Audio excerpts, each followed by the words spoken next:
నాది ఆంధ్రప్రదేశ్, నా రాజధాని అమరావతి అని ప్రతి ఆంధ్రుడు సగర్వంగా చెప్పుకునేలా అమరావతి నిర్మాణం జరుగుతుందని ముఖ్యమంత్రి చంద్రబాబు ఉద్ఘాటించారు. నిన్నటి విధ్వంసం నుంచి రేపటి వికాసం వైపు అమరావతి ప్రయాణం మొదలవుతోందని తెలిపారు.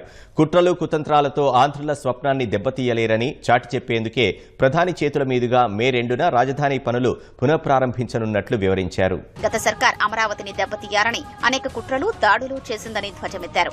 అయితే అన్ని ప్రాంతాలు, వర్గాల ప్రజల అభిలాషకు అనుగుణంగా ప్రారంభమైన అమరావతి వాటన్నింటినీ తట్టుకుని నిలబడిందని ఉద్ఘాటించారు.